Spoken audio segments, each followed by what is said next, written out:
Hello, hello. Happy Wednesday. Happy Wednesday. I am Evora Bentley. I am a faith coach, author, mentor. I am the founder of Overcoming the Battle.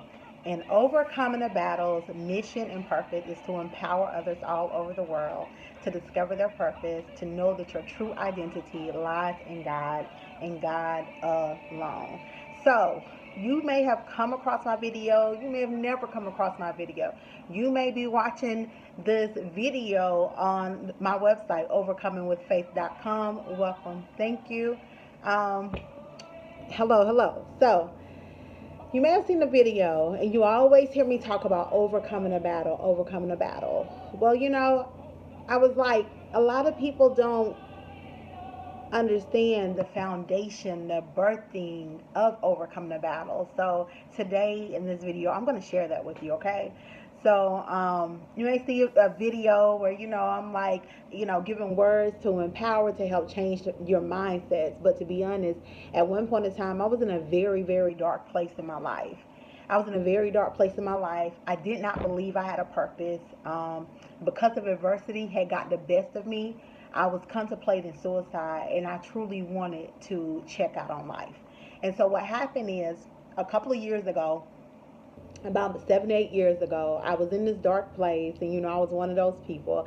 I was posting on social media like my life was all good, but that wasn't the case, right?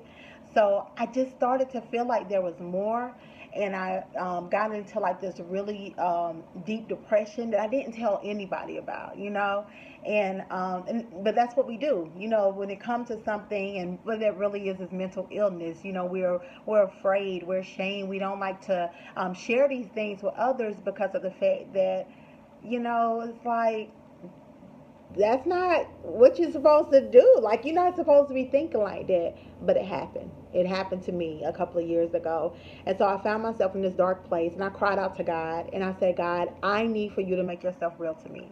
I need to know that you're real and that there's a purpose for my life. So what happened is, less than a year later, first thing that happened on January 2012, I said this prayer in 2011. I had a guy, a complete stranger, come up to me in the grocery store, and he's like, "Woman of God, woman of God," and I'm looking at him like, "Who are you talking to?" Right? I don't know this person that you're talking about. And so he started prophesying, speaking words of encouragement, and just speaking some things over my life in regards to who God had created me to be. And I was like, what in the world? And he shared some of my hurts, some things I had went through. And so I knew that God was hearing my prayer, and so I was just like, oh my goodness, like this complete stranger. So that was January 2012. And April the 3rd, 2012, I had a dream, like an open vision, and my ex-boyfriend was driving my truck. I was in the passenger side, and we were going over the bridge. And in the dream, we fell off of this bridge that looked like it was like 1,000 feet high in the sky. And the truck came dropping and falling, and it looked like it was going to crash onto all of these other cars that I saw on the highway. But instead of that happening, God's hand came down from heaven, and the truck landed in the palm of God's hand. Yes. So when I had that open vision, that dream, I was like, wow, something miraculous is about to happen. I didn't know what it was, but 20 days later, um, me, my ex-boyfriend, and my three daughters were in a traumatic car accident. It was a life-altering event that happened in my life, where God spoke to me plain and clear that there is a purpose for my life.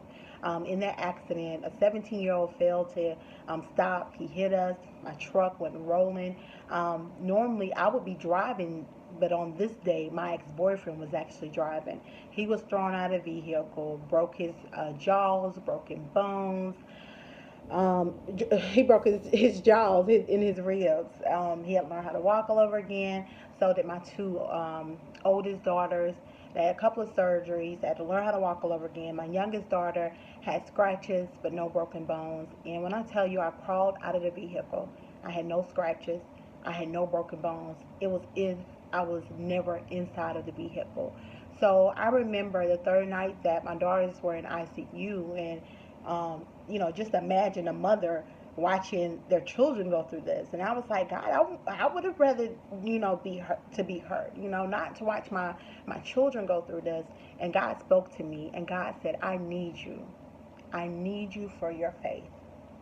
I need you. I need you for your faith. At that time, I thought that God was saying that He needed me for my faith, because the doctors were saying one thing, and so we were praying, and the turnaround for their healing was tremendously different. It was miraculous, according to the progress and time frame that the doctors gave us. But God was saying He needed me for my faith, and He needed me for my faith first to start in my mind.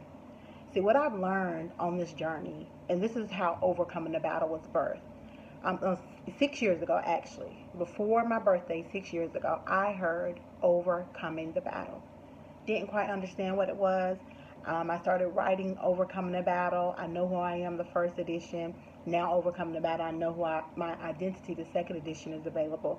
I didn't know that it was actually a movement. And so when you've heard me talk about Overcoming the Battle, this is where it came from. It came from me being in this place of depression, wanting to commit suicide, didn't believe that I had a purpose. And then so when God spoke to me, said, I need you for your faith. I have learned that faith starts in your mind. And what you are seeing happening in your life is because of whatever your thoughts is and what is being created in your mind.